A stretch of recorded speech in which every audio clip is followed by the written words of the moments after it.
Hola, bienvenidos a la quinta clase de Semántica General de este segundo semestre del 2021.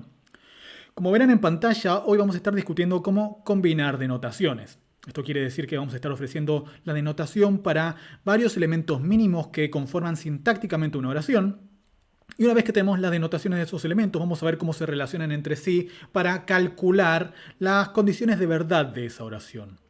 Esto equivale a decir que vamos a estar postulando una mini teoría acerca de cómo se computa el significado, o al menos una parcela del significado, la denotación, dentro de una oración. Dentro de oraciones que por ahora van a ser bastante simples y vamos a seguir complejizando en las próximas dos clases. De todas maneras, hoy vamos a poder hacer las primeras predicciones en términos de cómo derivamos las condiciones de verdad de una oración a partir de sus partes constitutivas.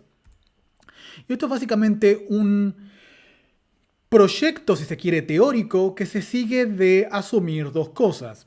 La primera cosa que vamos a asumir es el principio de composicionalidad, que en una u otra versión es un principio un poco indiscutible de la lengua. Nosotros vamos a asumir la versión que tenemos ahora en pantalla. Vamos a asumir que el significado de una expresión se deriva del significado de sus partes constitutivas y de la estructura sintáctica. O sea que si tenemos una determinada oración, el significado de esa oración se va a derivar del significado de las palabras que usamos para formar esa oración y cómo estas palabras se combinan para justamente formar la oración.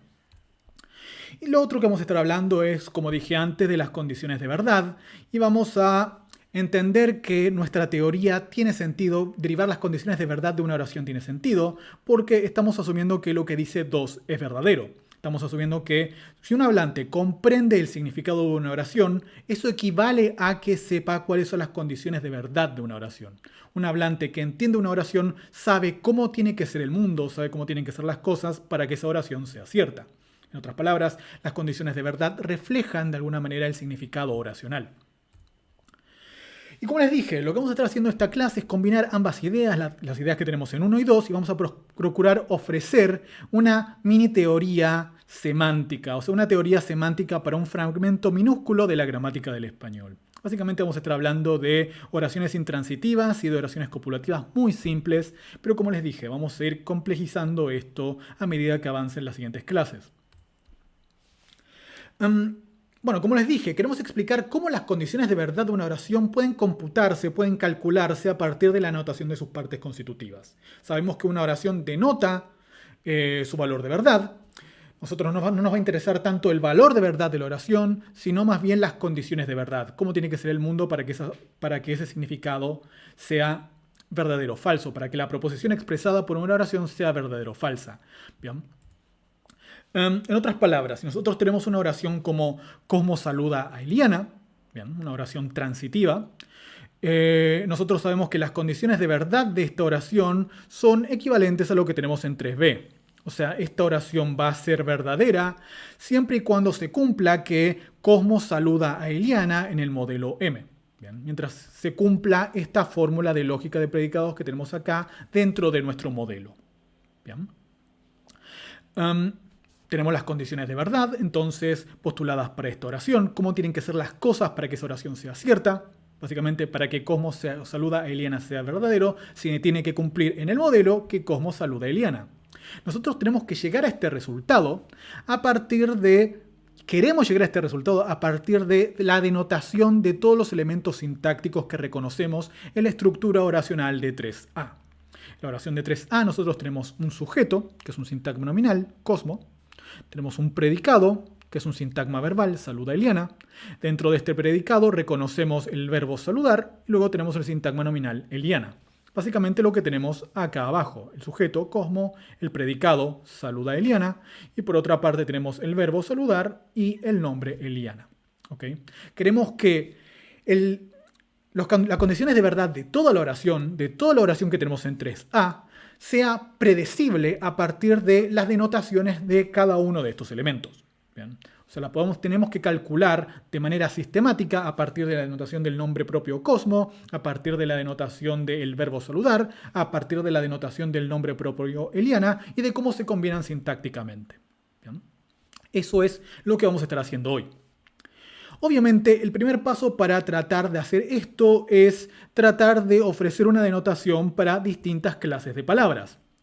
Hay algunas palabras que nosotros ya conocemos su denotación, y estas palabras van a ser los nombres propios, que tienen como algo que podríamos llamar la denotación más simple. Los nombres propios son designadores rígidos, o sea que dentro de un modelo yo voy a usar un nombre propio para referir a una entidad en específico. Por ejemplo, un nombre propio como Charles Chaplin refiere a una persona en el mundo en particular. Un nombre propio como Berlín refiere a un lugar en particular.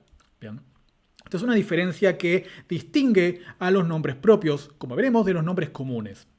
Pero nosotros ya habíamos discutido básicamente que dentro de los márgenes de nuestro modelo íbamos a poder postular denotaciones como las que tenemos en 4. O sea, un nombre propio como Eliana denota una cierta entidad dentro del modelo que nosotros podemos llamar Eliana, por ejemplo. Un nombre propio como Napoleón Bonaparte va a denotar dentro de nuestro modelo alguna entidad que nosotros podemos llamar, para llamarlo de alguna manera distinta, NB. Y un lugar como Egipto, ¿ven? Podemos utilizar el símbolo que queramos para cualquiera de estos tres elementos, pero para Egipto simplemente vamos a elegir Kip. Y eso dentro de nuestro modelo va a ser la cosa denotada por el nombre Egipto. ¿Bien? Pasemos a los nombres comunes que pueden ser un poco más complejos. ¿Bien? Tenemos nombres comunes como libro o casa. ¿Qué denotan estos elementos? La idea es que los nombres comunes no refieren a entidades particulares dentro de nuestro modelo. Si yo digo libro, no estoy refiriendo a ningún libro en particular. Si digo casa, no estoy refiriendo a ninguna casa en particular. Lo que estoy haciendo es referir a un cierto conjunto dentro de mi modelo. El conjunto de los libros o el conjunto de las casas. Bien. Supongan, por ejemplo, un modelo en el cual, es un modelo muy pequeño en el cual asumimos que hay 3 libros y a estos libros los llamamos L1, L2, L3. ¿Bien? Esas son las entidades de mi modelo. L1, L2, L3, los 3 son libros. En este pequeño modelo, el nombre común libro va a denotar a estos 3 elementos. Bien. La denotación del nombre común libro en el modelo M va a ser cualquiera de estos 3 elementos que son libros en mi modelo M. El libro 1, el libro 2 o el libro 3. Bien. Podremos suponer que el libro 1 es el Quijote, el libro 2 es 100 años de soledad y el libro 3 es el Señor de los Anillos, por ejemplo. Bien. La palabra libro denota a cualquiera de ellos. Esto en un modelo muy pequeño, claro.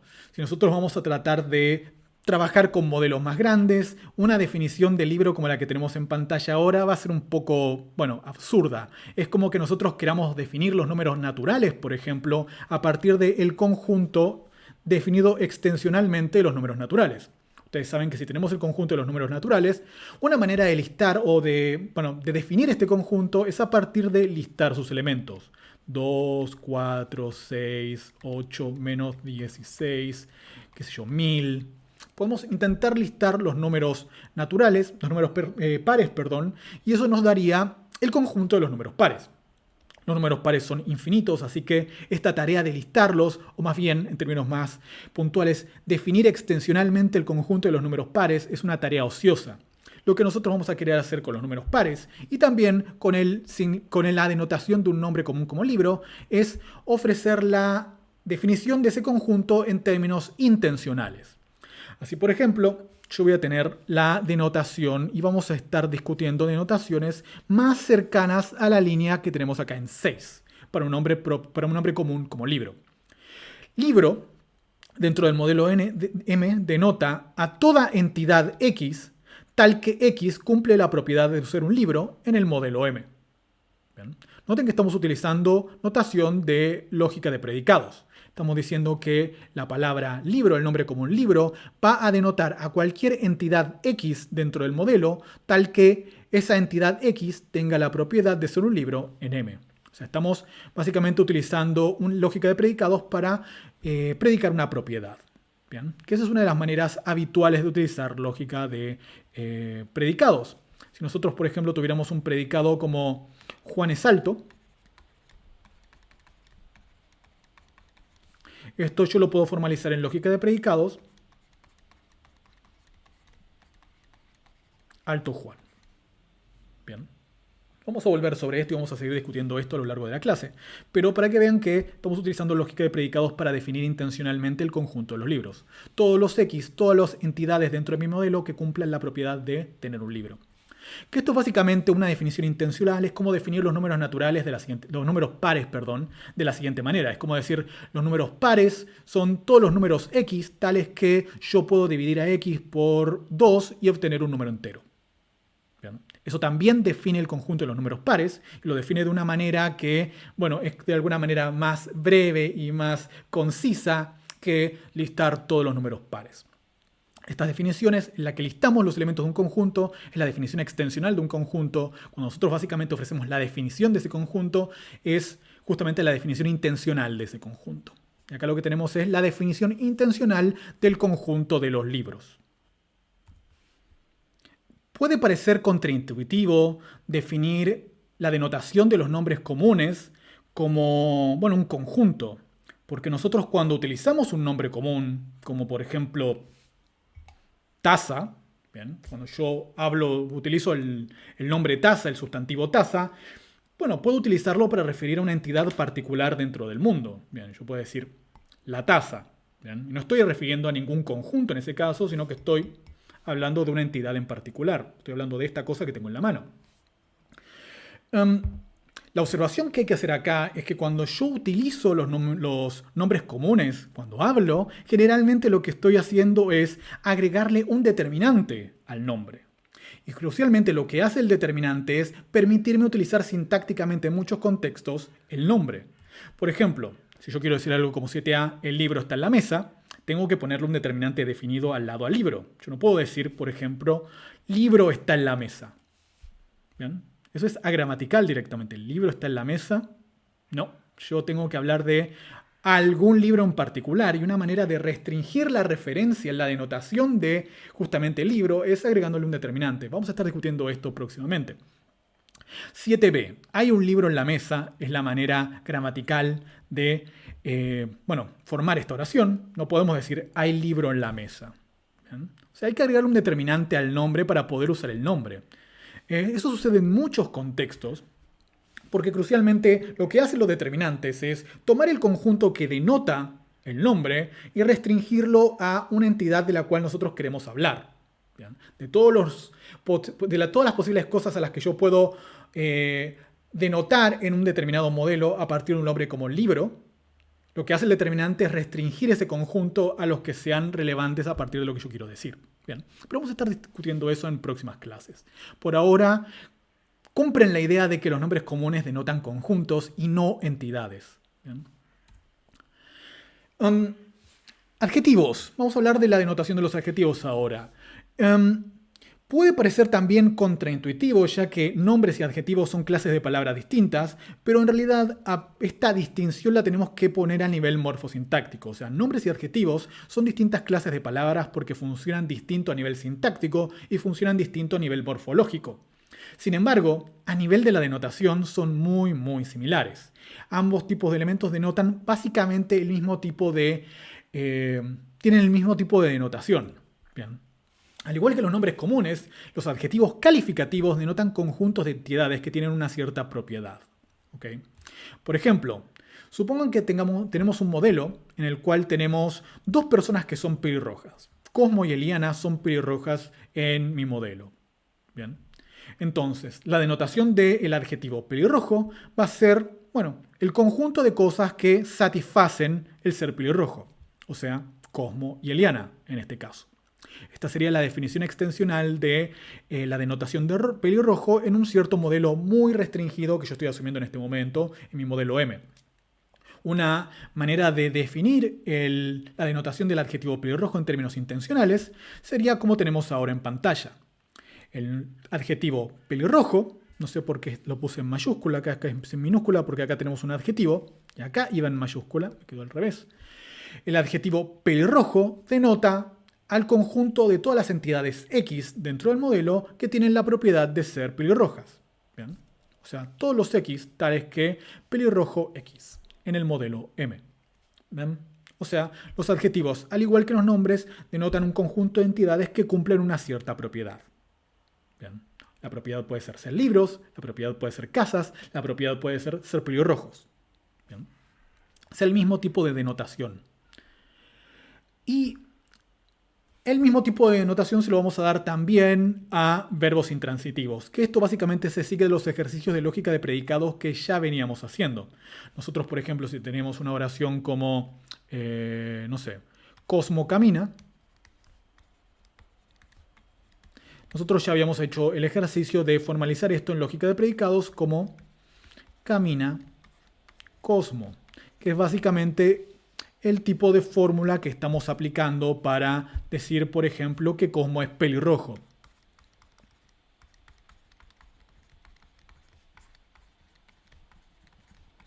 Bien. Entonces, los verbos intransitivos van a tener el mismo tipo de notación que nombres y que adjetivos. ¿Ok? De esta manera, supongo que tenemos un verbo como fumar. El verbo fumar lo que hace es denotar el conjunto de propiedades, el conjunto de entidades que cumplen una cierta propiedad. Esa propiedad de fumar. Bien. Básicamente lo que hace el verbo fumar es denotar al conjunto de los fumadores en un determinado modelo. Bien. Esto puede parecer sumamente antiintuitivo, pero vamos a ver que funciona bastante bien para calcular las condiciones de verdad. Bien. Supongan que tenemos un modelo en el cual solo Cosmo y Eliana fuman. Y en este caso estoy definiendo a Cosmo con una letra y a Eliana con una letra, C y E respectivamente. En ese modelo donde tengo solamente dos entidades fumadoras, el verbo fumar denota dos entidades, a Cosmo y a Eliana. Bien. Esa es la definición, como dijimos antes, extensional de este modelo. Eso es listar los elementos que cumplen la propiedad que describe el verbo fumar. También podemos definir este conjunto en términos intencionales y podemos decir que la denotación del verbo fumar en el modelo M es todas las entidades X tales que X fume en M. ¿Bien? Ahora, una aclaración, y esto creo que ya lo habíamos mencionado en alguna clase. Vamos a trabajar acá con la parte léxica, básicamente con la raíz de los verbos. En muchos casos, por ejemplo, en vez de fumar vamos a tener fuma. Y ustedes saben que esta A de fuma, bien, la flexión del verbo fumar, tiene cierta información que no es propia de la raíz léxica de fumar. Bien. Tiempo, modo, aspecto, persona y número en esa A.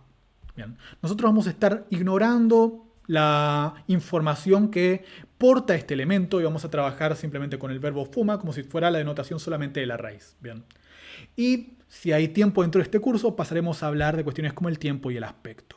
Modo, volveremos sobre modo cuando en el curso de pragmática. Bien, entonces tenemos denotaciones de nombres, adjetivos y verbos intransitivos. En todos los casos la denotación son conjuntos de entidades que tienen una cierta propiedad en el modelo sobre el que estemos trabajando. Bien. O sea que básicamente lo que vamos a hacer es modelar todos estos elementos como predicados monádicos. Si yo tengo un nombre como casa, lo que estoy diciendo es que el conjunto de las casas es el conjunto de los X que cumple la propiedad de ser casas. Bien, estoy modelando a partir de un predicado monádico en lógica de predicados. Lo mismo voy a hacer con los adjetivos. Un adjetivo como triste. Un predicado monádico en lógica de predicados. Lo mismo con, bueno, como veníamos trabajando, un verbo. Por ejemplo, la notación de correr serían todos los X tales que X corre en X. ¿Vean? Esta es básicamente la denotación que estamos asumiendo para estas tres clases de palabras. Esto no quiere decir que todos los nombres, que todos los adjetivos y que todos los verbos tengan la misma denotación, que sea una denotación en términos de un predicado monádico. Vamos a ver que algunos nombres, algunos adjetivos y muchos verbos tienen una denotación en términos de predicados diádicos. Pero por hoy vamos a trabajar con los elementos que tienen un predicado monádico, que son básicamente la mayor parte de los nombres comunes, la mayor parte de los adjetivos calificativos y algunos verbos, los verbos intransitivos. Bien. Como dije, los predicados monádicos denotan conjuntos de entidades, básicamente la entidad que satisface al predicado, o sea, por ejemplo, el conjunto de las casas, el conjunto de todos los X, que yo puedo decir casa X y eso sea verdadero en mi modelo. Los predicados monádicos establecen los requisitos que deben cumplir los elementos que pertenecen al conjunto. O sea, yo para hablar del conjunto de las casas voy a utilizar la semántica del nombre casa para saber qué pertenece al conjunto de las casas. Las cosas que pertenecen al conjunto de las casas son aquellas sobre las que yo puedo predicar que son casas y decir que eso es verdadero. O sea, casa, por ejemplo, si hay una entidad en mi modelo que es la entidad... Con casa es un poco difícil. Vamos con libro, que es más fácil darles un nombre propio a un libro. Por ejemplo, si yo tengo un libro dentro de mi modelo que es, qué sé yo, El Quijote. Y esto es, supongamos que esto es un nombre propio. El Quijote es un nombre propio. O si quieren vamos con el libro, con el nombre verdadero del libro. El ingenioso Hidalgo Don Quijote de la Mancha, o creo que me salté una parte. Pero no importa, tenemos el nombre propio del libro. En ese caso, este libro, llamémosle El Quijote, esto va a ser verdadero en el modelo M que yo estoy asumiendo en este momento, porque el Quijote es un libro efectivamente. O sea, esto va a ser una proposición verdadera. ¿Bien? Y crucialmente, eso yo lo puedo hacer a partir del significado que le estoy asignando al libro. Bien. Yo sé qué cosas son libros y sé qué cosas no son libros. Bien. Y está la parte del significado. Nosotros vamos a trabajar con la denotación, pero la denotación, para tener denotaciones que funcionen, bueno, estamos trabajando a partir del significado. ¿Okay? Es como habíamos visto en muchos casos, nosotros trabajamos con valores de verdad porque los valores de verdad me dicen cosas con respecto al significado.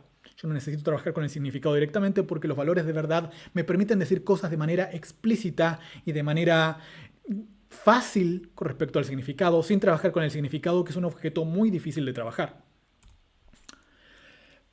Si tenemos un predicado modádico y le damos una entidad como argumento, obtenemos una proposición. Y es lo que acabo de hacer recién. Yo tengo un predicado como, bueno, vamos con libro, por ejemplo. Y si yo al libro le aplico una entidad, por ejemplo, el Quijote, acá tengo una proposición que es equivalente a decir el Quijote es un libro, que va a ser una proposición verdadera. Bien. Si yo tengo, qué sé yo, un adjetivo como triste y le aplico una entidad de mi modelo, por ejemplo, supongamos que es Cosmo, y si es cierto que Cosmo está triste en mi modelo, esto me va a dar un valor de verdad 1. Bien. Tomamos un verbo como fumar. Y si yo aplico el verbo fumar a este predicado a una entidad como, qué sé yo, Eliana, supongamos que en mi modelo Eliana fuma, esto me va a dar algo que es equivalente a una proposición. En esta fórmula es equivalente a una proposición. Y si en mi modelo efectivamente Eliana fuma, esto también va a ser verdadero. Bien. Es una manera de entender los predicados monádicos. Si nosotros le damos una entidad, si saturamos el predicado, obtenemos una proposición. Bien. Recuerden eso que es importante. Bueno, y acá justamente teníamos ejemplos. Por ejemplo, los predicados monádicos en 12 se combinan con Eliana, una entidad de mi modelo, para formar unidades de significado que pueden ser verdaderas o falsas. Yo puedo decir Eliana es estudiante, Eliana está enferma, Eliana fuma. Bien. O sea, estudiante Eliana. Vamos a modelar con E, simplemente. Enferma Eliana.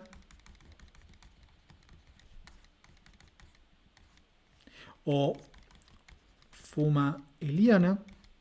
Y estos son fórmulas que pueden ser verdaderas o falsas dentro de mi modelo.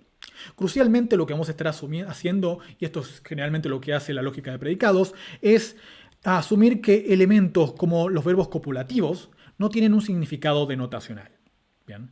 En una oración como Eliana es estudiante, hay dos elementos que tienen denotación y que a mí me permiten formar una proposición. Y esos elementos son el nombre propio Eliana y el nombre común estudiante. Bien. Tiene cierta información de carácter temporal y aspectual, pero no es información semántica relevante para el cómputo de la proposición, al menos en los términos que nosotros lo estamos viendo. Bien. Lo mismo con el verbo copulativo está. ¿Okay? Nosotros nos vamos a quedar con los otros dos elementos como elementos que tienen significado para formalizar en términos de lógica de predicados. ¿Okay? Esto es importante y lo vamos a retomar varias veces cuando avancemos con ejercicios. El punto es que los verbos copulativos tienen una denotación vacua, no tienen una entidad en el modelo, no tienen algo en el modelo a lo cual refieran o denoten. Bien. Bien, ahora que ya tenemos la denotación de verbos, nombres, adjetivos, podríamos intentar tratar de, bueno, computar las condiciones de verdad de una oración como 13. Cosmo trabaja. ¿Por qué? Porque sabemos cuál es la denotación de Cosmo. Un nombre propio como Cosmo dentro de un modelo M me denota una cierta entidad que yo puedo llamar Cosmo, por ejemplo. Un verbo como trabajar va a denotar dentro del modelo M un conjunto de entidades, todo el conjunto de entidades que tenga la propiedad de trabajar en M. Básicamente refiere a las entidades trabajadoras del modelo. ¿Bien? A las entidades que trabajan justamente. Sin embargo, acá tenemos un problema. Y el problema que tenemos es que no es obvio cómo se relacionan a nivel semántico una entidad, como la denotación de Cosmo, y un conjunto como puede ser la denotación de trabajar. Bien. O sea, yo no tengo ningún tipo de regla semántica, de mecanismo que a mí me permita derivar condiciones de verdad o un valor de verdad, que es la denotación de toda la oración, a partir de la denotación de Cosmo y de la denotación de trabajar, a partir de una entidad y de un conjunto respectivamente. Yo voy a tener que hacer algo en particular con la denotación del verbo trabajar para poder decir que eso en combinación con la entidad del nombre propio Cosmo me da un valor de verdad. ¿Bien? Pero las herramientas básicas para hacer esto nosotros ya las vimos, así que nos podemos quedar tranquilos. Tal vez no les suene inmediatamente, pero ya las vimos. Esto es algo que nosotros vamos a tomar de un autor que ya discutimos, que es Frege. Recordarán ese fragmento que discutimos de Frege, en el cual él tiene una oración y lo que hace es separarla entre el sujeto y el predicado, y básicamente lo que él dice es que el predicado es una función no saturada. Es una función que si nosotros le damos algo va a darnos otra cosa. ¿Bien? Nosotros vamos a estar pensando en un tipo particular de función para obtener valores de verdad.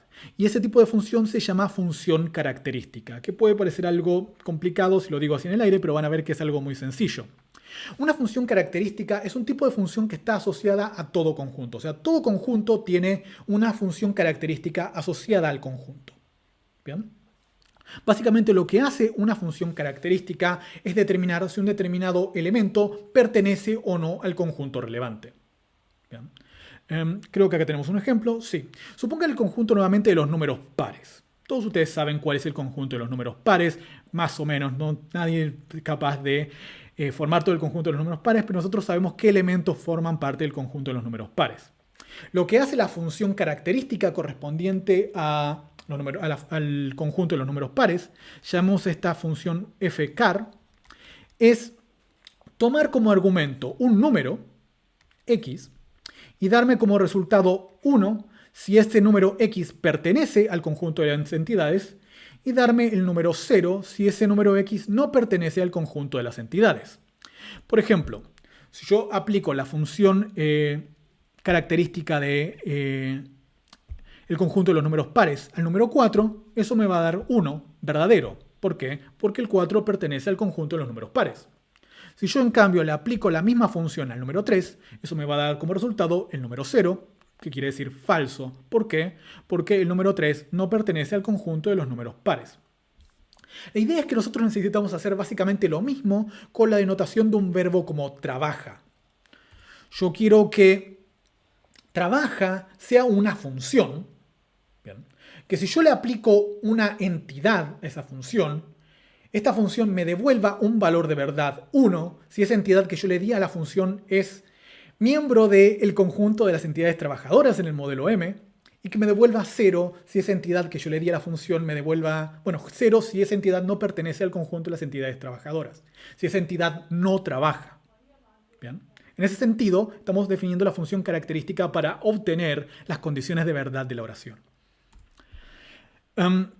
Para modelar esta función, para modelar la función característica y otras funciones que vamos a seguir discutiendo a lo largo del curso, vamos a utilizar algo que se llama abstracción lambda, ¿bien? Que también puede sonar bastante complicado y no es algo demasiado complicado. Es básicamente un operador que se formaliza con este simbolito, con esta letra griega lambda. Y lo que hace esta letra griega lambda es abstraer sobre elementos dentro de una fórmula de lógica de predicados. Y de esa manera yo puedo postular qué elementos le faltan a mi predicado para justamente formular un predicado no saturado. Por ejemplo, Recordarán la función sucesor que discutimos en clases pasadas y que tienen también en la bibliografía. La función sucesor es una función tal que si yo tomo un número natural y le aplico la función sucesor, voy a obtener el número siguiente, el número natural siguiente. Por ejemplo, si le aplico la función sucesor al número 5, la función sucesor me va a devolver el número 6. Si le aplico la función sucesor al número 9, la función sucesor me va a dar el número 10 y así sucesivamente. ¿Cómo modelo eso? Bueno, lo modelo en términos de 18. Lo que digo es lambda x más 1, donde acá el punto es importante porque básicamente lo que tenemos es una fórmula que podemos dividir en dos partes. Lambda x se lee como dame un x, o esta es una función que va a tomar un elemento x. Y la segunda parte se lee como y yo te devuelvo ese x más 1. Así, por ejemplo, si yo a este x digo que es 6, la función sucesor me va a devolver 6 más 1, o sea, 7. Bien. O sea, como verán, no es nada demasiado complicado. Les voy a subir una letra de una canción. La canción se llama... me salió la lambda. Es una canción de amor que en chistes de lingüística. La canción se llama lambdacorazón.love. O sea, que se traduce como dame tu corazón y yo te daré amor. Como para que vean que esto es algo bastante mecánico y que no es algo con lo que tengamos que hacernos problemas. Es una manera de modelar funciones. Nosotros le ponemos al lado a la lambda lo que me está pidiendo la función, en este caso un determinado x, y le ponemos a la derecha del punto lo que me da como resultado la función. ¿Bien? Lo que me devuelve la función. Y esto, como les dije, se lee básicamente esto es una manera de interpretarlo. Esto se puede leer como dame un x o dale a la función un x y esa función te va a devolver ese x más un 1. Esto en realidad se lee lambda x más 1, pero una manera de interpretarlo es justamente esta. ¿Bien? Dame algo, yo te voy a devolver otra cosa porque soy una función. ¿Bien? Y acá tenemos el ejemplo con respecto al número 6. Lambda x más 1. Esta es nuestra función. Así es como definimos a la función sucesor. A la función, básicamente a la función f, le estamos dando un argumento 6. O sea, esto es lo mismo que darle f6, lo que sería f de x. Pero en realidad, en vez de tener la f que representa la función, tenemos toda nuestra fórmula que es una función. Y entre paréntesis acá le ponemos el argumento a nuestra función. O sea, tenemos la función esta y le damos como argumento un 6. Eso es lo mismo que tener 6 más 1, que es lo mismo que 7. ¿Bien? Hagamos lo mismo con trabaja entonces. Lo que vamos a hacer entonces es modelar ese conjunto que es denotado por trabajar como una función característica. Bien, dijimos que trabaja denota las entidades que trabajan en el modelo M. Yo puedo expresar la misma idea con una función, como una función característica. Y esta función característica va a tomar una determinada entidad, bien, que yo le voy a dar acá a x. Básicamente lambda x significa en este caso dame una entidad de tu modelo. Y yo te voy a devolver un valor de verdad dependiendo de si esa entidad corresponde o no al conjunto de los trabajadores. ¿Bien? Y esta va a ser básicamente la denotación que le vamos a dar al verbo intransitivo trabajar, y denotaciones similares le vamos a dar a otros elementos que se denotan predicados monádicos. Entonces, nosotros tenemos nuestra función lambda x trabaja x. A nuestra función le damos un argumento, en este caso Cosmo, y dependiendo de si Cosmo trabaja o no en el modelo M, vamos a tener distintos valores de verdad. Si Cosmo pertenece al conjunto de los trabajadores en M, vamos a obtener 1. Si Cosmo no pertenece al conjunto de los trabajadores, vamos a obtener 0. Nosotros no vamos a hacer el esfuerzo de fijarnos en el modelo si esto ocurre o no. Simplemente vamos a poner como resultado de esta función las condiciones de verdad que obtenemos. O sea que esta función me va a dar como resultado 1 si se cumple que Cosmo trabaja en M. Bien. Y así es como estamos modelando la denotación de un verbo como trabajar como una función. Es una función que toma una entidad de mi modelo y me devuelve un valor de verdad dependiendo de si esa entidad pertenece al conjunto denotado por el verbo. Bien. Bien, entonces esto nos da una manera bastante explícita de cómo asociar un predicado, como trabajar, y un argumento, una entidad, como cosmo. Ahora, tenemos todavía un problema por resolver, y es que no tenemos nada en nuestra teoría, en nuestra mini teoría, que nos diga todavía que cuando yo tengo una oración que se conforma de, por ejemplo, cosmo y trabaja, no tengo nada en mi teoría que me diga que cosmo debe interpretarse como un argumento del verbo trabajar. O sea, esto en algún sentido es obvio, pero nosotros queremos postular en nuestra teoría que hay algún factor que nos dice que cosmo debe ser interpretado como un argumento del verbo trabajar. ¿Bien? Porque queremos ofrecer una explicación de qué es, de qué significa o de qué depende ser un argumento de un verbo. Y nosotros vamos a seguir a Frege, la tradición fregeana, y en particular a estas autoras, Gem y Kratzer, en asumir que la relación entre un predicado y sus argumentos es sintáctica. ¿Bien? O sea, la estructura sintáctica es la que me dice que un determinado, por ejemplo, sintagma nominal se va a interpretar como un argumento de un determinado verbo que denota un predicado. ¿Bien? Y esto es muy importante. Esto no es un supuesto trivial. Esto es asumir que parte de la interpretación, o una parte muy importante de la interpretación de las oraciones, descansa en la sintaxis.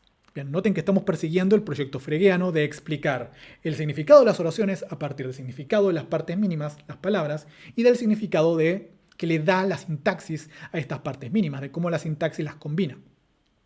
En particular, vamos a asumir una regla semántica que vamos a llamar aplicación funcional, o en inglés, functional application, que puede ser un poco abstracta en principio, pero van a ver que es muy simple. Aplicación funcional dice, si alfa es un nodo ramificante con nodos hijos beta y gamma, y si beta es una función cuyo dominio, la denotación de beta es una función cuyo dominio incluye a la denotación de gamma, entonces la denotación de alfa va a ser igual a la denotación de beta que tome como argumento a la denotación de gamma. Puede parecer complejo, pero vamos a ver que es bastante simple. Supongamos la siguiente estructura sintáctica. Tenemos que un nodo sintáctico, alfa, tiene dos nodos hijos a los que llamamos beta y gamma. Bien, y estos son sintagmas. En todos los casos vamos a asumir que son sintagmas. Bien, no importa ahora qué sintagmas, ya vamos a ver ejemplos con sintagmas de verdad, digamos. Pero en este caso vamos a asumir que alfa es un sintagma, beta es un sintagma y gamma es un sintagma. Bien, esa es una estructura puramente sintáctica. Bien. Ahora, nosotros vamos a trabajar con la denotación de esta estructura sintáctica en relación a la estructura sintáctica. Y yo tengo las denotaciones de, básicamente, beta y de gamma.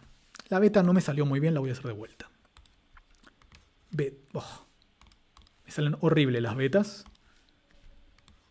Beta. Bien. Entonces tengo la denotación de gamma y de beta. Bien. La denotación de gamma en el modelo M va a ser una entidad. O sea, gamma es una entidad. Supongan que es cosmo. Bien. Y la denotación de beta es una función. Bien. Esto puede ser una función. Supongamos que es el verbo, qué sé yo, fuma. Bien. Lo que me dice aplicación funcional es que si yo quiero calcular la denotación de alfa, yo lo que tengo que fijarme es en la denotación de los nodos hijos de alfa. Y si lo que tengo es una función como nodo de hijo de alfa, esto es fumar, ¿bien? Que es una función lambda x fuma, es una función que requiere una entidad, ¿bien? Es una función que tiene como dominio entidades y me va a dar como codominio valores de verdad. Si yo tengo una función que toma como argumentos entidades y tengo como nodo hijo también de alfa un constituyente gamma que denota una entidad, en ese caso, si tengo una función que toma entidades como argumento y también una entidad, y estos dos elementos son nodos hermanos, entonces yo voy a interpretar el nodo alfa como el resultado de aplicar esta función, de darle como argumento a la función fuma cosmo. Bien. Entonces, en este caso, la denotación del nodo alfa dentro del modelo M va a ser equivalente a tomar la denotación de beta, tomar esa función y darle como argumento la denotación de gamma. Y eso básicamente va a ser, en términos de las denotaciones de juguete que puse acá, tomar la función que denota este elemento, dijimos que era fumar, este era Cosmo, y básicamente completar, saturar este predicado fumar con la identidad Cosmo. O sea que en este caso va a ser tomar la entidad lambda x fuma x, todo esto es mi función, y darle a toda esta función un argumento que va a ser Cosmo. Esto yo lo puedo resolver, básicamente lo que puedo hacer es reemplazar dentro de esta fórmula esta x, y eso me va a dar fuma Cosmo, y eso va a tener un valor de verdad dependiendo de, bueno, cuál sea mi modelo. Pero básicamente las condiciones de verdad van a ser de esto van a ser 1, si solo si se cumple que Cosmo fuma en el modelo X, en el modelo M. ¿Bien? Esa es una de las reglas que vamos a asumir, aplicación funcional. Cuando tenemos un nodo sintáctico que denota una función y tiene como nodo hermano un nodo sintáctico que denota una entidad y justamente la función toma como argumentos entidades, los voy a combinar en términos de aplicación funcional. Necesitamos otras reglas que vamos a tomar a modo de convenciones para simplificar un poco nuestra semántica. Nosotros podríamos complejizar bastante nuestra semántica proponiendo otras reglas y otros principios, pero esto va a ser para proponer una teoría semántica bastante simple. La segunda regla que vamos a estar asumiendo vamos a llamarla convención de nodos no ramificantes, simplemente la vamos a llamar NNR. Y la convención de nodos no ramificantes dice que si alfa es un nodo no ramificante y beta es un nodo hijo, entonces la denotación de alfa va a ser igual a la denotación de beta. ¿Qué quiere decir esto? Que si yo tengo una estructura sintáctica muy simple, donde tengo, por ejemplo, un sintagma, llamémosle sintagma I, que tiene como hijo un solo elemento, típicamente va a ser el núcleo I, la denotación de I va a ser igual a la denotación de todo el sintagma. ¿Bien? Esto va a funcionar para casos, por ejemplo, en los cuales yo tenga un sintagma verbal que consista únicamente del núcleo verbal, como por ejemplo los casos de verbos intransitivos que estamos discutiendo ahora. ¿Bien? En esos casos, por ejemplo, supongamos que tenemos la denotación de nuestro nodo beta, en este caso es una entidad, Jorge. En ese caso, la denotación de su nodo madre, alfa, va a ser igual a la denotación del nodo beta, que va a ser Jorge. ¿Bien? Es una convención bastante simple. Si este elemento no ramifica, entonces la denotación de beta va a ser igual a la denotación de alfa. Tercera regla que vamos a asumir, también una convención, y esta va a ser crucialmente para esos elementos que vamos a asumir que son denotacionalmente, semánticamente vacuos. Bien, elementos que no tienen una denotación dentro de nuestro modelo. Como dijimos, van a ser los verbos copulativos. Y en esos casos vamos a tratar a esos elementos básicamente como si no estuvieran ahí. Bien. Leo la convención de nodos vacuos, que vamos a llamar simplemente NB. Si alfa es un nodo ramificante con nodos hijos beta y gamma, y beta es un nodo semánticamente vacuo, entonces la denotación del nodo madre alfa va a ser igual a la denotación del nodo gamma. Que es básicamente este escenario que tenemos acá. Si en este escenario yo tengo que beta no tiene una denotación en el modelo M, bien, y esto lo vamos a modelar simplemente con un conjunto vacío. Si beta no tiene una denotación en el modelo M, y sin embargo gamma sí tiene una denotación, entonces la denotación de este elemento va a ser igual a la denotación del elemento que sí tiene denotación. Básicamente vamos a ignorar a beta, vamos a hacer como si no estuviera. ¿Bien? Muy parecido también a la convención anterior de nodos no ramificantes. Bien. La idea acá es que si este elemento no tiene denotación, simplemente vamos a tratarlo como si no estuviera. Ahora tenemos todas las herramientas para empezar a calcular condiciones de verdad en nuestras oraciones. Una oración como trabaja tiene la estructura sintáctica que tenemos en pantalla. Tenemos un nombre propio, Cosmo, que es el núcleo de un sintagma nominal. Tenemos el verbo intransitivo trabaja, que es el núcleo de un sintagma verbal. Bien. Y este sintagma nominal en conjunción, si se quieren, junto con el sintagma verbal, forman una oración. O sea, la estructura de la oración tiene dos partes, un sintagma nominal, un sintagma verbal.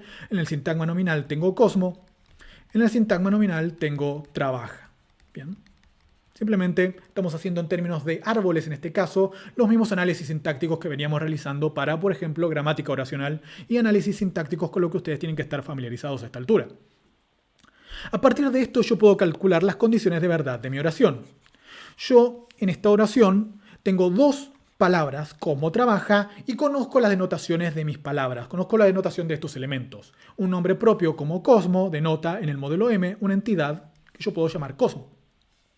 Un verbo como trabaja denota en mi modelo M una función característica correspondiente al conjunto de los trabajadores, el conjunto de las entidades que trabajan. Básicamente la función que estoy modelando acá. Lambda X trabaja X. ¿Bien? Esa es la denotación de trabaja y la denotación de Cosmo.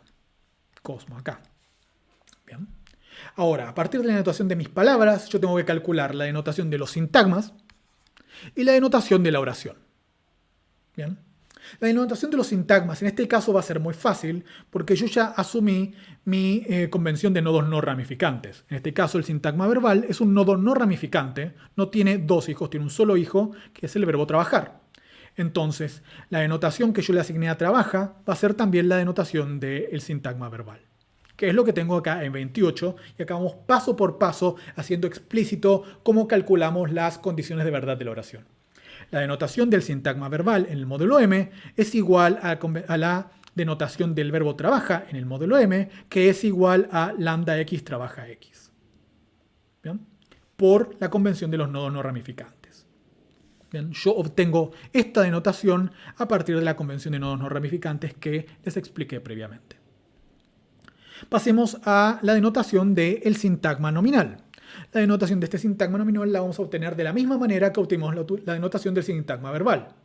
Este sintagma nominal es un nodo madre de, un único elemento, o sea, es un nodo no ramificante, no tiene dos hijos, no ramifica, tiene un solo hijo, Cosmo, y por tanto, la denotación de este elemento del sintagma nominal, de este nodo, va a ser igual a la denotación de su nodo hijo, o sea que la denotación del sintagma nominal, la denotación de esto, va a ser la entidad Cosmo en el modelo M.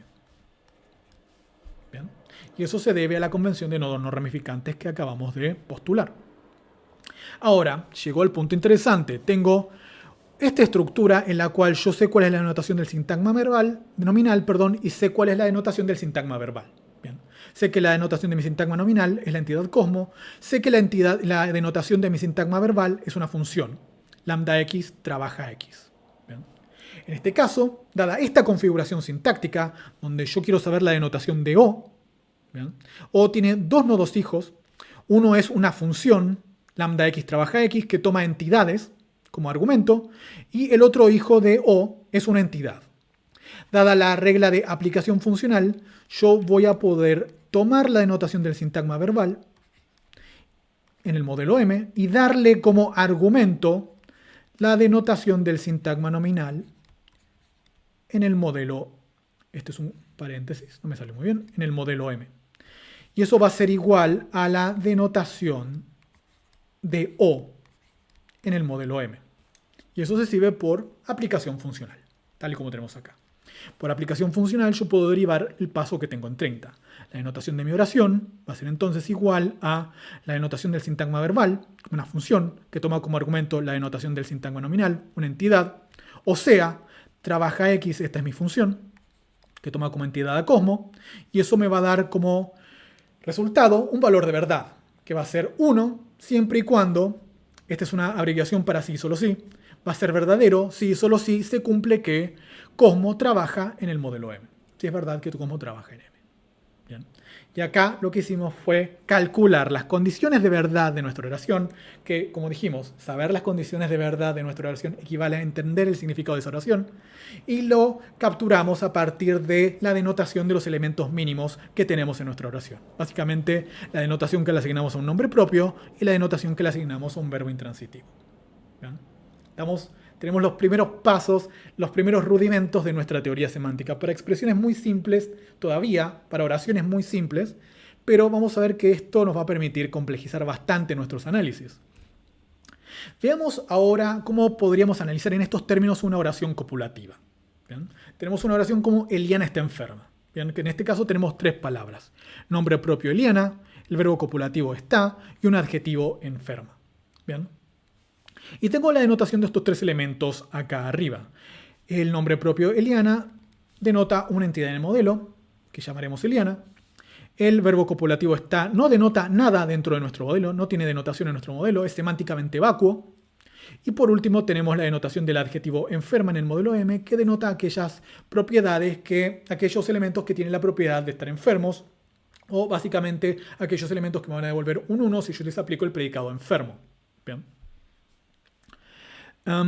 A partir de esto yo puedo calcular las condiciones de verdad de Eliana está enferma. Voy a empezar por calcular las condiciones de verdad del nodo sintagma adjetivo. Sintagma adjetivos tiene solamente un nodo adentro, que es el adjetivo enferma. Por tanto, voy a aplicar la condición de nodo no ramificante. Eso me va a decir que la denotación del sintagma adjetival va a ser igual a la denotación del elemento que contiene, del único elemento que contiene, que es el adjetivo enferma. Y ya sabemos la denotación de enferma es la función lambda x enferma x. Ahora queremos calcular la denotación de nuestro sintagma verbal. Nuestro sintagma verbal en este caso tiene dos nodos. El sintagma adjetival, que tiene esta denotación, como vimos recién, y por otra parte tiene un verbo copulativo. Nosotros sabemos que nuestro verbo copulativo no tiene un valor semántico en términos denotativos. Por tanto, en este caso va a aplicar la otra convención que asumimos, que es la convención de nodos vacuos. En este caso, la denotación del sintagma verbal va a ser igual que la denotación de nuestro sintagma adjetival, porque este muchacho es como si no estuviera, lo estamos ignorando. Ignoramos la denotación de está para calcular las condiciones de verdad de esta oración. Una vez que tenemos la denotación del sintagma verbal, podemos pasar a calcular la denotación de nuestro sintagma nominal. Nuestro sintagma nominal es un nodo no ramificante, tiene solamente un nodo hijo que es Eliana. Sabemos la denotación de Eliana. La denotación del nombre propio de Eliana va a ser también la denotación de todo nuestro sintagma nominal por la convención de nodo no ramificante. Bien. Ahora yo ya tengo la denotación de mi sintagma nominal, tengo la denotación de mi sintagma verbal y ahora quiero calcular la denotación de la oración. ¿Puedo calcular la denotación de la oración? Sí, puedo. El sintagma verbal, como dijimos recién, denota una función. Mi sintagma verbal denota una función, la función lambda x enferma x. Mi sintagma nominal denota una entidad, Eliana. Esta función toma entidades. Entonces yo puedo aplicar justamente aplicación funcional. Y puedo aplicarle al predicado enferma el argumento Eliana. Entonces voy a tener las condiciones de verdad de la oración que van a depender de estos dos elementos. La oración va a ser verdadera si se cumple que Eliana está enferma en el modelo M. Bien. Como verán, esto puede parecer difícil, puede parecer a lo sumo engorroso, pero en realidad, si le prestan atención a lo que estamos haciendo, es bastante fácil y es bastante intuitivo. Bien. Vamos a ver algo más dentro de esta clase. Bueno, ¿qué acabamos de demostrar? Bien, vamos a hacer una especie de cierre para esta parte de la clase. ¿Qué acabamos de demostrar? Que a partir de la denotación de los elementos mínimos de una oración y de la estructura sintáctica que le atribuimos a esa oración, bien, crucialmente la estructura sintáctica, nuestro análisis sintáctico tiene que ser correcto para poder calcular los valores de verdad. Pero a partir de estos dos factores podemos predecir la denotación de las frases que componen la oración, por ejemplo, el sintagma nominal, sintagma verbal. En este caso, los casos que vimos ahora eran denotaciones muy simples de calcular por las convenciones que asumimos. Pero vamos a ver que los mismos principios que vimos ahora nos van a permitir calcular la denotación de sintagmas verbales más complejos. Y además de la denotación de las frases, las condiciones de verdad de la oración. ¿Qué es lo que nos importa? Entender las condiciones de verdad, porque las condiciones de verdad, para saber las condiciones de verdad de nuestra oración, tenemos que entender el significado oracional. Esto es cómo funcionan las condiciones de verdad a nivel práctico, si se quiere. Bien. En otras palabras, pudimos apreciar cómo la noción de composicionalidad en 1, que tenemos ahí abajo en 1, se aplica a una parcela del significado lingüístico, a una parcela, a un fragmento de la gramática del español.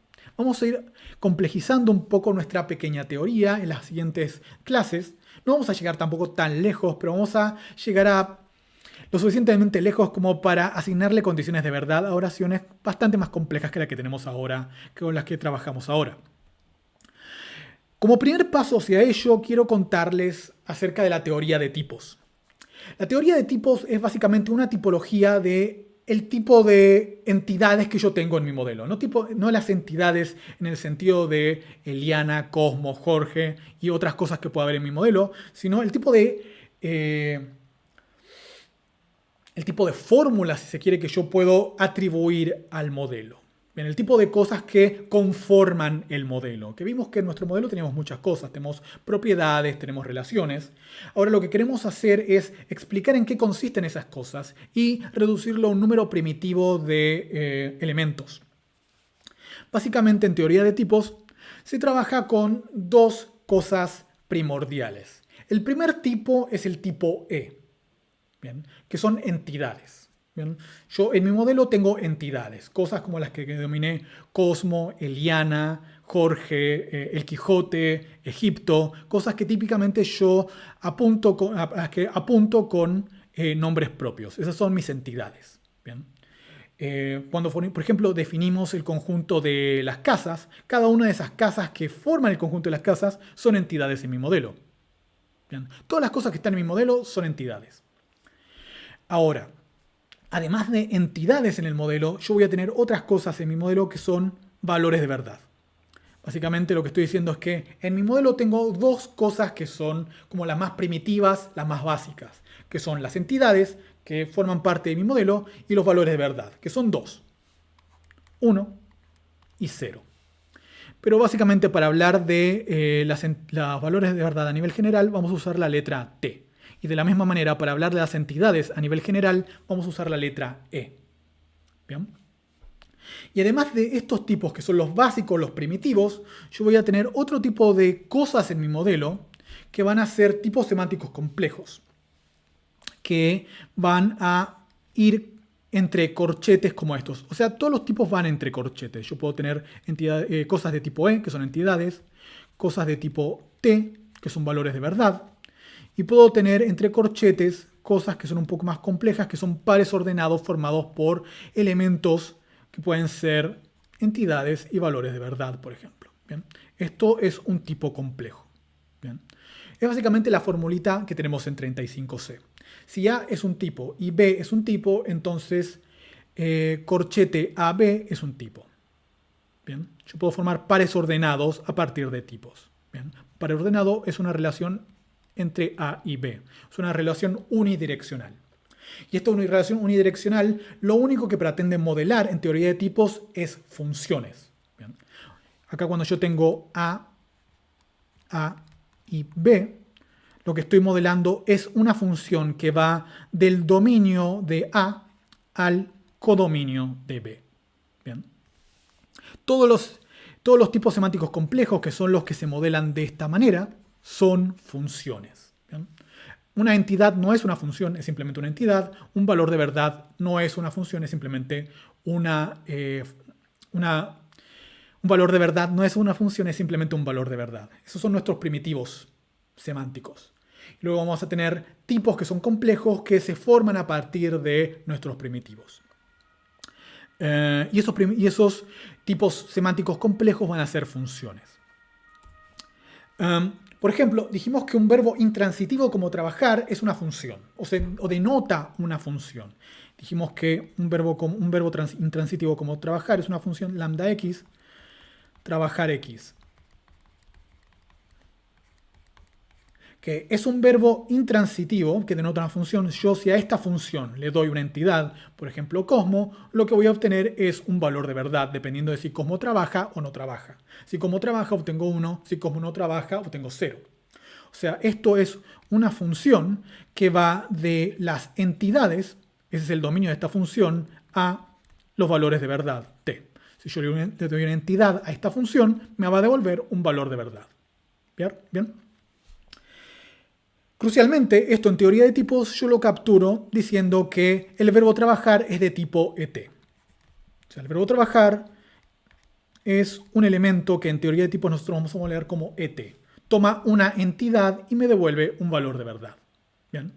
Y lo mismo no solamente con el verbo trabajar, sino con todos los otros elementos que tomamos como predicados monádicos. Todos los elementos que dijimos que denotan funciones. Nombres comunes, adjetivos calificativos y verbos intransitivos. Todos ellos son entidades de tipo ET. Son todos, por ejemplo, lambda x, casa x. Esta es la denotación del nombre casa. Esto me da, toma una entidad y me dice si es una casa o no. Me da 1 si es una casa, 0 si no es una casa. Esto básicamente es una función de tipo et. Toma una entidad y me devuelve un valor de verdad. ¿Bien? Básicamente lo que nos permite hacer la teoría de tipos es expresar sintácticamente las relaciones denotacionales entre funciones y argumentos. Supongan que yo tengo un arbolito sintáctico como el que tengo acá en 36A, que es el mismo árbol sintáctico con el que veníamos trabajando. Cosmo, un nombre propio, proyecto un sintagma nominal, que funciona como sujeto de un sintagma verbal que tiene como núcleo y único constituyente al verbo trabaja. ¿Bien? Esa es mi estructura sintáctica. En términos de la teoría de tipos, yo de alguna manera puedo redibujar este árbol y puedo tomar en consideración solamente a qué tipo semántico pertenece cada uno de los nodos. Cosmo pertenece al tipo E. ¿Por qué? Porque Cosmo denota una entidad. El sintagma nominal también pertenece al tipo E, porque el sintagma nominal denota una entidad. Luego tengo el verbo trabaja. El verbo trabaja denota una función que toma una entidad y me devuelve un valor de verdad. El sintagma verbal denota también una función que va de entidades a valores de verdad. ¿Bien? O lo que se llama un elemento de tipo et. ¿Bien? Ahora, lo que sucede es que yo en este punto puedo combinar mi elemento que es de tipo E y mi función que es de tipo et. O sea, esto, una manera de leerlo es, este es un elemento que toma una función, que toma una entidad como argumento y me devuelve una cosa t. Yo en este punto combino E y mi elemento et y obtengo un único nodo que es un nodo t. ¿Por qué? Porque este elemento básicamente toma un E, acá toma el E, a partir de esta combinación sintáctica que tenemos dibujada en este nodo, y me devuelve un t. Y este es el t que me devuelve este elemento, esta función et. Bien. Tomo una entidad y me devuelve un valor de verdad. Y la denotación de la oración es ese valor de verdad. Bien. El tipo de t que estamos discutiendo acá y que es básicamente el que representan todos los elementos que denotan un conjunto, todas las clases de palabras que denotan un conjunto, es un tipo complejo, sí, pero es como el tipo complejo más simple, porque se basa justamente en los tipos simples e y t. Sin embargo, yo puedo postular tipos complejos más complicados que este tipo de t. Por ejemplo, yo puedo decir que tengo un tipo et. O sea, vamos a ver en la próxima clase que tenemos funciones que toman como argumento una entidad y devuelven una función et. ¿Bien? Y ustedes dirán, eso suena muy complicado. Pero vamos a estar discutiendo en la próxima clase. Esto es como una especie de introducción para la próxima clase. Eso va a suceder, por ejemplo, cuando tenemos un verbo transitivo. Acá tenemos la estructura de una oración como Cosmo saludó a Eliana. Tenemos el sujeto Cosmo, por otro lado el sintagma verbal predicado, que tiene dos partes, el verbo y un sintagma nominal a Eliana, que funciona como el objeto directo del verbo. Y acá yo lo que puedo hacer es decir, bueno, Cosmo denota una entidad y el sintagma nominal denota una entidad, que es básicamente lo que tengo acá. Entidad, entidad. Tengo por otra parte Eliana, el objeto directo de Eliana, que proyecta un sintagma nominal. Ambos son entidades. ¿Bien? Y acá lo que estoy diciendo es que el verbo saludar es de tipo et. ¿Por qué es de tipo et? Porque es un tipo de función, esto es una función, que toma un elemento de tipo e y me devuelve un elemento de tipo et. O sea, toma un elemento de tipo e, que es justamente el objeto directo del verbo saludar, y me devuelve, a partir de esta combinación, un elemento de tipo et. Un elemento que va a requerir que yo le dé un argumento, una entidad, para devolverme un valor de verdad. ¿Bien? Y esta crucialmente va a ser la denotación del sintagma verbal saludó a Eliana. Eso va a corresponder con la denotación del sintagma verbal saludó a Eliana. Si yo al sintagma verbal saludó a Eliana le doy una entidad como argumento, o sea, si a este elemento le doy una entidad como argumento, lo que me va a devolver es un valor de verdad. O O sea, si a saludó a Eliana yo lo combino con Cosmo, eso me va a dar como resultado una oración. Esa oración es Cosmo saludó a Eliana y la denotación de esa oración va a ser un valor de verdad. O sea, Cosmo saludó a Eliana va a ser verdadero, por ejemplo, si se cumple que en mi modelo Cosmo saludó a Eliana. ¿Bien? Como verán, esta es básicamente la estructura que nosotros vamos a utilizar para empezar a modelar el significado de verbos como saludar. Es como una especie de función en dos capas. Primero toma una entidad como argumento y me devuelve una función, y esa función va a tomar otra entidad como argumento y esa nueva función me va a devolver un valor de verdad. ¿Bien? Eso me permite capturarlo la teoría de tipos. No solamente los verbos transitivos son elementos de tipo EET, sino también algunos nombres comunes y algunos adjetivos también pertenecen a este tipo. También van a ser funciones que van a funcionar, si se quiere, en dos pasos. Pero esto va a ser tema de la próxima clase. Por ahora cerramos acá porque creo que esta clase ya fue bastante densa. En esta clase, ¿qué discutimos? Que nombres comunes, adjetivos calificativos y verbos intransitivos denotan conjuntos de entidades. Además, presentamos la notación lambda que nos permite definir estas denotaciones en términos de funciones. Introdujimos la regla semántica de aplicación funcional, junto con otras convenciones que necesitaremos para calcular condiciones de verdad. Vimos cómo calcular las condiciones de verdad de oraciones copulativas e intransitivas. Y por último, introdujimos los principios básicos de la teoría de tipos. Todo lo que expliqué yo acá en términos bastante simples está bastante más discutido en la guía que tienen correspondiente a esta clase, que tiene varios fragmentos del manual de Scandel Vidal y tiene una parte también escrita por mí. ¿Bien? Lean la guía si tienen alguna duda con lo que expliqué hoy. La guía está bastante explícita y si tienen alguna duda me consultan. Y a partir de esto tienen que resolver las actividades correspondientes a esta clase también.